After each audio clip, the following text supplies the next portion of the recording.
എന്തായാലും ഈ മണിക്കൂറുകളിൽ വരുന്ന ഏറ്റവും ആശ്വാസകരമായ വാർത്തയാണ് അമേരിക്കൻ പ്രസിഡന്റ് ഡൊണാൾഡ് ട്രംപിന്റെ ഒരു എക്സ്പോസ്റ്റിലൂടെയാണ് ഇന്ത്യയും പാകിസ്ഥാനും തമ്മിൽ വെടിനിർത്തലിന് ധാരണയായി എന്നുള്ള വിവരം അദ്ദേഹം പങ്കുവയ്ക്കുന്നത്. ഒരു രാത്രി മുഴുവൻ നീണ്ട അമേരിക്കയുടെ മധ്യസ്ഥ ചർച്ചയ്ക്കൊടുവിൽ ഇന്ത്യയും പാകിസ്ഥാനും തമ്മിൽ വെടിനിർത്തലിന് ധാരണയായെന്നും വിവേകപൂർണമായ തീരുമാനമെടുത്തതിന് ഇരു രാജ്യങ്ങൾക്കും നന്ദി പറയുന്നുവെന്നും ഡൊണാൾഡ് ട്രംപ് ഇപ്പോൾ എക്സ്പോസ്റ്റിലൂടെ അറിയിക്കുകയാണ്. ഇനിയിപ്പോൾ ഇന്ത്യൻ വിദേശകാര്യ മന്ത്രാലയത്തിന്റെ ഔദ്യോഗിക സ്ഥിരീകരണം ഈ വിഷയത്തിൽ വരേണ്ടിയിരിക്കുന്നു. സ്വാതി സന്തോഷ് കൂടി ചേരുകയാണ്. സ്വാതി, അല്പസമയം മുമ്പ് പോലും ദില്ലി കേന്ദ്രീകരിച്ച തന്ത്രപ്രധാനമായ ചർച്ചകളൊക്കെ പുരോഗമിക്കുന്നുണ്ടായിരുന്നു. ഒരുപക്ഷെ ഈ ചർച്ചകളിലായിരിക്കാം ഇങ്ങനെ ഒരു ധാരണയായത് എന്നുള്ളത് കൂടി മനസ്സിലാക്കുന്നുണ്ട്. എന്തായാലും ഔദ്യോഗിക വിവരങ്ങൾ വരേണ്ടിയിരിക്കുന്നു. പക്ഷേ ഇപ്പോൾ ഈ ഡൊണാൾഡ് ട്രംപിന്റെ എക്സ്പോസ്റ്റിന്റെ അടിസ്ഥാനത്തിൽ ആശ്വാസകരമായ ഒരു ഇടപെടൽ വന്നിരിക്കുന്നു എന്ന് തന്നെ കരുതാമല്ലേ?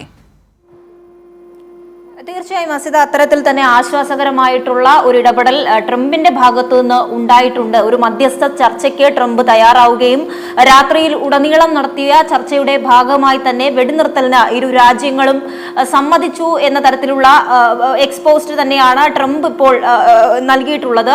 അതേസമയം ഇത് സംബന്ധിച്ച ഒരു ഔദ്യോഗിക സ്ഥിരീകരണം വരേണ്ടതുണ്ട്. നേരത്തെ സൂചിപ്പിച്ച പോലെ തന്നെ ഏതാനും നിമിഷങ്ങൾക്കകം എന്തായാലും ഇത് സംബന്ധിച്ചൊരു തീരുമാനം ഉണ്ടായിട്ടുണ്ടെങ്കിൽ, അങ്ങനെയാണ് കാര്യങ്ങൾ എങ്കിൽ ഈ വരുന്ന വാർത്താ സമ്മേളനത്തിൽ അല്ലെങ്കിൽ വിദേശകാര്യ മന്ത്രാലയം നടത്തുന്ന വാർത്താ സമ്മേളനം അത്രയും നിർണായകമായിരിക്കും എന്ന് തന്നെ ഈ ഘട്ടത്തിൽ പറയാൻ വേണ്ടി കഴിയും. എന്തായാലും ഇന്ന് നിരവധിയായിട്ടുള്ള കൂടിക്കാഴ്ചകൾ ഒക്കെയും ദില്ലി കേന്ദ്രീകരിച്ച് നടന്നിരുന്നു. പ്രധാനമന്ത്രി, സൈനിക മേധാവികൾ, സുരക്ഷാ ഉപദേഷ്ടാവ് ഉൾപ്പെടെയുള്ളവരുമായി നടത്തിയ ചർച്ച, ആ ചർച്ചയിലൊക്കെയും ഇത് സംബന്ധിച്ച കൂടിയാലോചനകൾ നടന്നിട്ടുണ്ടെങ്കിൽ അത് തന്നെയായിരിക്കും 6 മണിക്ക് നടക്കുന്ന വാർത്താ സമ്മേളനത്തിൽ, വിദേശകാര്യ മന്ത്രാലയം സംയുക്തമായി നടത്തുന്ന വാർത്താ സമ്മേളനത്തിൽ അത്തരത്തിലുള്ള തീരുമാനങ്ങൾ ഉണ്ടായെങ്കിൽ അതെന്തായാലും പ്രഖ്യാപിക്കും. അക്കാര്യം തന്നെയും നമുക്കിപ്പോൾ അത് തന്നെയാണ് ഇപ്പോൾ ലഭിക്കുന്ന സൂചനകൾ അനുസരിച്ച് പറയുവാൻ കഴിയുന്നത്. എന്തായാലും ഡൊണാൾഡ് ട്രംപ് ഇത്തരത്തിൽ വിദേശകാര്യ മന്ത്രാലയവുമായി നടത്തിയിട്ടുള്ള ചർച്ച, അതോടൊപ്പം US-ന്റെ വിദേശകാര്യ മന്ത്രിയും നിലവിൽ ഇന്ത്യയുടെ വിദേശകാര്യ മന്ത്രിയും തമ്മിൽ നിരന്തരമായുള്ള ആശയവിനിമയം നടത്തിയിരുന്നു.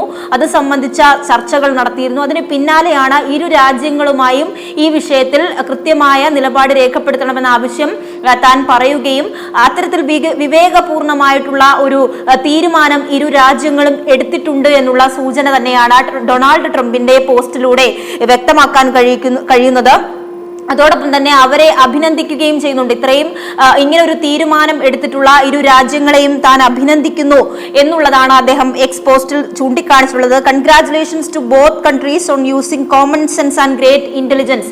രണ്ടുപേരും വിവേകപൂർണമായിട്ടുള്ള, ബുദ്ധിപൂർവമായിട്ടുള്ള ഒരു തീരുമാനം എടുത്തിരിക്കുന്നു. ആ തീരുമാനത്തിന് ഇരു രാജ്യങ്ങളോടും അഭിനന്ദനം അറിയിക്കുന്നു എന്നുള്ള തരത്തിൽ ഏകദേശം ഒരു സ്ഥിരീകരിക്കുന്ന തരത്തിലേക്കുള്ള ഒരു മധ്യസ്ഥ ചർച്ച ഉണ്ടായി. അതിൽ ഇരു രാജ്യങ്ങളും ഈ വെടിനിർത്തൽ കരാർ സംബന്ധിച്ചൊരു തീരുമാനം കൈക്കൊണ്ടതായി ഏകദേശം സ്ഥിരീകരിക്കുന്ന ഒരു പോസ്റ്റ് തന്നെയാണ് ഡൊണാൾഡ് ട്രംപ് നൽകിയിട്ടുള്ളത്. എന്നാലും നമ്മളെ സംബന്ധിച്ച് ഔദ്യോഗികപരമായി ഈ കാര്യം അറിയേണ്ടതായിട്ടുണ്ട്. അത് ഈ വരുന്ന വാർത്താ സമ്മേളനം എന്തായാലും അത് സംബന്ധിച്ച അഭിസംബോധന ചെയ്യും എന്നുള്ളതിൽ മാത്രമാണ് ഇനി ഇന്ത്യൻ വിദേശകാര്യ മന്ത്രാലയവും പ്രതിരോധ മന്ത്രാലയവും സംയുക്തമായി നടത്തുന്ന വാർത്താ സമ്മേളനത്തിനായി ശേഷിക്കുന്നത്. ഈ വാർത്താ സമ്മേളനത്തിൽ ഇതുമായി ബന്ധപ്പെട്ട ഒരു ഔദ്യോഗികമായ സ്ഥിരീകരണം ഇന്ത്യയുടെ ഭാഗത്തുനിന്ന് ഉണ്ടാകും എന്നുള്ളത് തന്നെയാണ് കരുതുന്നത്. അമേരിക്കൻ പ്രസിഡന്റ് ഡൊണാൾഡ് ട്രംപ് അല്പസമയം മുൻപ് സമൂഹ മാധ്യമമായ എക്സിലൂടെ ഒരു വിവരം പങ്കുവയ്ക്കുകയാണ്. അത് അമേരിക്കയുടെ മധ്യസ്ഥതയിൽ മണിക്കൂറുകൾ നീണ്ട, ഒരു രാത്രി മുഴുവൻ നീണ്ട ചർച്ചകൾക്കൊടുവിൽ ഇപ്പോൾ വെടിനിർത്തലിന് ഇന്ത്യയും പാകിസ്ഥാനും സമ്മതിച്ചിട്ടുണ്ട് എന്നുള്ളതാണ്. വിവേകപൂർണമായി തീരുമാനമെടുത്തതിന് ഇരു രാജ്യങ്ങൾക്ക് നന്ദി എന്നുകൂടി അമേരിക്കൻ പ്രസിഡന്റ് ഡൊണാൾഡ് ട്രംപ് അറിയിക്കുകയും ചെയ്യുന്നുണ്ട്.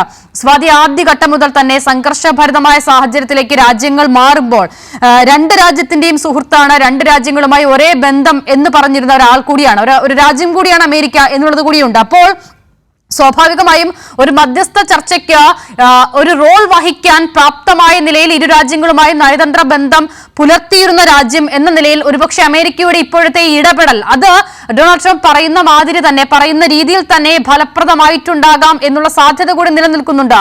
സ്വാതി,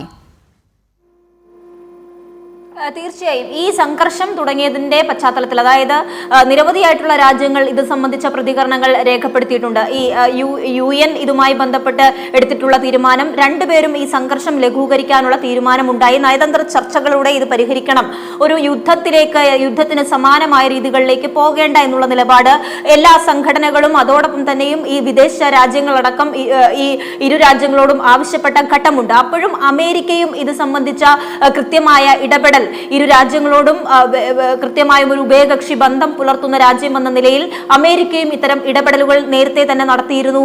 അത്തരത്തിലുള്ള പ്രഖ്യാപനങ്ങൾ ഡെപ്യൂട്ടി പ്രധാനമന്ത്രി, ഉപപ്രധാനമന്ത്രി ഈ വിഷയം സംബന്ധിച്ച എക്സിൽ സമൂഹ മാധ്യമത്തിൽ തന്നെ ഒരു പ്രതികരണം നടത്തിയിട്ടുണ്ട്. ഇപ്പോൾ ഇതാ ഇന്ത്യൻ വിദേശകാര്യ മന്ത്രാലയത്തിന്റെയും പ്രതിരോധ മന്ത്രാലയത്തിന്റെയും സംയുക്ത വാർത്താ Director General of Military Operations of Pakistan called the Director General of Military Operations of India at 15:35 hours earlier this afternoon.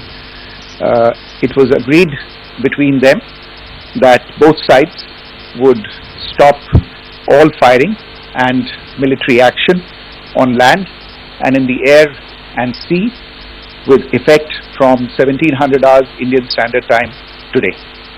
Instructions have been given on both sides to give effect to this understanding. The Directors General of Military Operations will talk again on the 12th of May at 1200 hours. Thank you.